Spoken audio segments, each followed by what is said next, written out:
اسلام نے یہ کہا کہ اگر تمہارا، ویسے تو طلاق کے لیے آیت ہے لیکن میں اس کو کانفلکٹ کے لیے مثال بنا کے پڑھ رہا ہوں، سورہ بقرہ میں فرمایا کہ لا تنسوا الفضل بینکم.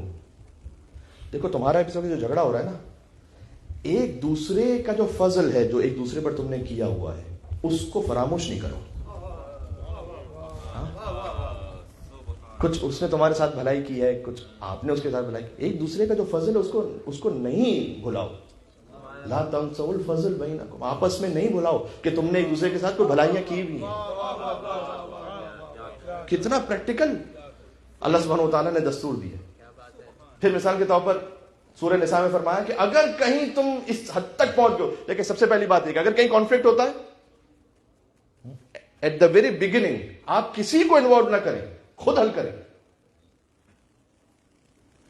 لیکن ایک مرحلہ آتا ہے کہ شاید پھر جا کے بعد میں، کیونکہ قرآن نے یہ کہا کہ اگر تم سیپریشن تک تقریباً پہنچ چکے ہو تو حکمن من اہلی و حکمن من اہلہا، ایک تمہاری جانب سے ایسا حکم کہ جو جسٹ ہو لیکن ہو تمہاری طرف، ایک ان کی جانب سے کوئی ایسا حکم کہ جو جسٹ ہو لیکن ہو ان کی طرف. ہو سکتا ہے بہت ساری باتیں آپ وائف سے سن رہے ہو، آپ کو برا لگ رہا ہو کہ مجھے کیوں ایسا کہہ رہی ہے، لیکن وہ جو میڈیٹر کہے گا اگر وہ انصاف کے ساتھ کہہ رہا ہے تو آپ کا دل اس کی جانب سے شاید اتنا زیادہ چونکہ سخت نہیں ہوگا تو آپ سوچیں گے. ہو سکتا ہے آپ سے کہے کہ نہیں یار یہ آپ کی بات فیئر نہیں ہے. وائف کہے گی تو آپ نہیں مانیں گے، یہ ہسبینڈ کہے گا وائف سے تو وہ نہیں مانے گا، لیکن کوئی میڈیٹر کو مان جائے گا. ضروری ہے کہ کوئی مولانا ہو، کوئی ایسے کہ جن پر آپ ٹرسٹ کریں، آگے بڑھیں. اس کے بعد اللہ سبحانہ و تعالیٰ نے ایک وعدہ کیا، فرمایا کہ اگر تم دونوں چاہو کہ اصلاح ہو جائے، یہ اللہ قرآن میں کہہ رہے ہیں،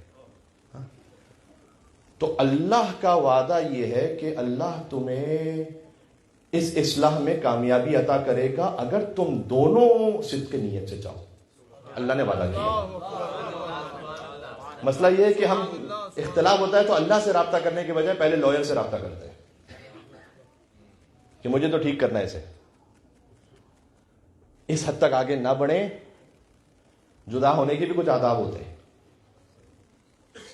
مثلا مرد ہے، اس نے کہا کہ مہر تو کہیں لکھا بھی نہیں، ڈاکومنٹڈ تو ہے نہیں، اس پہ تو لیگل دینا ہی نہیں ہے، جاؤ چھٹی کرو. یا خاتون ہے، اس نے کہا کہ اب چونکہ یہ معاملہ ہو رہا ہے تو اس کو میں سڑک پر لے کر آؤں گی، دیکھتی ہوں کیا ہوتا ہے،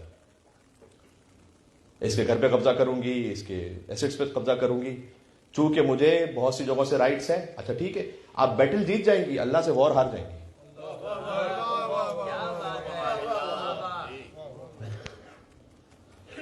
تو ڈاکومنٹڈ ہے یا نہیں، آپ کا اللہ ہے یا نہیں، بینی و بین اللہ جو بات ہے. ہاں اگر کسی کا گھر میں کوئی پروپوشن ہے، حق ہے، اس کا حق ہے. ادروائز یہ کہ اگر غیر شرعی طریقے سے چھینا، اس کے بعد پھر اس میں مجلس بھی ہوتی ہے. اللہ کا شکر ہے کہ اللہ نے مجھے کامیابی عطا کی، شکرانے کے طور پر ذکر امام ہو رہا ہے.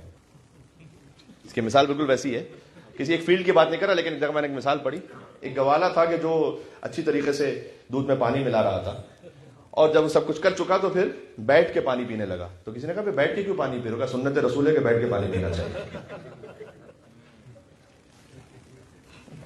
سنت رسول ہے کہ بیٹھ کے پانی پیو. تو پھر اس گھر میں نماز جائز نہیں، کیونکہ غصبی مجلس کی کیا بات، نماز ہی جائز نہیں. کیونکہ کبھی خاتون، کچھ خواتین ہوتی ہیں جو اوپریسڈ ہوتی ہیں اور کچھ ہوتی ہیں جو وشس ہوتی ہیں، دونوں ہیں، دونوں طرف سے معاملہ ہے.